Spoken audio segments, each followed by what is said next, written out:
দেশের গর্ব কারি আলী আহমদ সাহেব এই মাদ্রাসা প্রতিষ্ঠা করেছিলেন। আমরা যখন স্কুলে পড়ি তখন প্রতি রমাদানে এখানে কোরআন খতম হতো। আপনারা জানেন যারা বয়স্ক আছেন, এখনো হয়, কিন্তু তখনকার আবেদনটা ছিল অন্যরকম।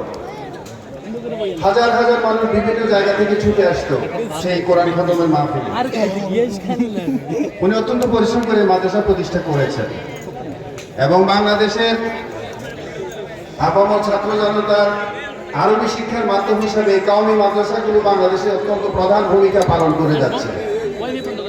শুধু হাসপাতাল মাদ্রাসা নয়, যতগুলো কওমি মাদ্রাসা আছে সবগুলো মাদ্রাসাই দিনী ইলম বিতরণ করার জন্য তারা রাত দিন পরিশ্রম করে কাজ করে যাচ্ছে। অথচ এখানে যারা লেখাপড়া করান তাদের বেতন কিন্তু সামান্য। অথচ বাংলাদেশ সরকারের অর্থায়নে বিভিন্ন শিক্ষা প্রতিষ্ঠানে মাদ্রাসায় যারা চাকরি করে সরকারি মাদ্রাসায়, তাদের বেতন কিন্তু অনেক টাকা। সেই তুলনায় তাদের বেতনও কম, কিন্তু তাদের খেদমতটা হচ্ছে অনেক বেশি।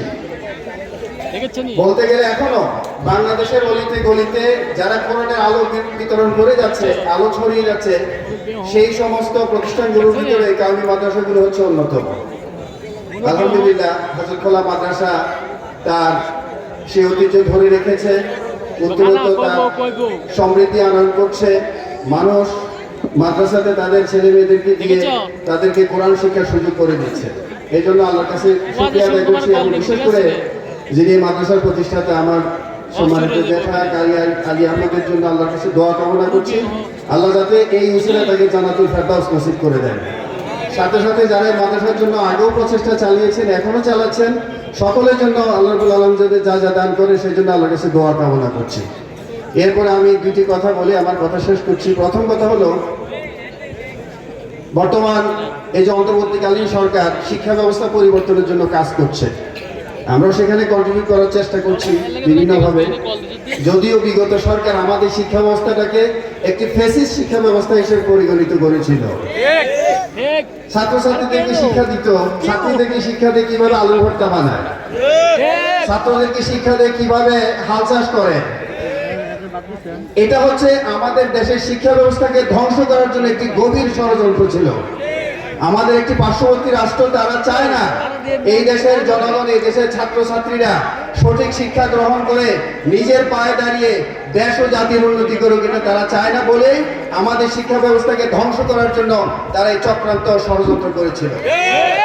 আমি মনে করি বাংলাদেশের মানুষের প্রতি আল্লাহ রাব্বুল আলামিনের রহমত, বরকত, মেহেরবানি অনেক বেশি, যে কারণে তারা তাদের শিকড় বিস্তার করার আগে আল্লাহ তাদেরকে সমূলে উৎপাদিত করে দিয়েছে।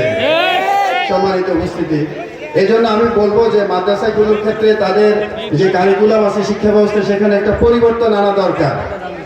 রাসূলুল্লাহ সাল্লাল্লাহু আলাইহি ওয়াসাল্লাম শুধু একজন নবী বা রাসূল ছিলেন না, তিনি ছিলেন সমাজের একজন নেতা, লিডার। তিনি ছিলেন সমাজ সংস্কারক, তিনি ছিলেন সমন্বয়ক, তিনি ছিলেন প্রধান বিচারক, তিনি ছিলেন প্রধান চিকিৎসক। সকল দিক থেকে তিনি ছিলেন একজন পরিপূর্ণ মানুষ।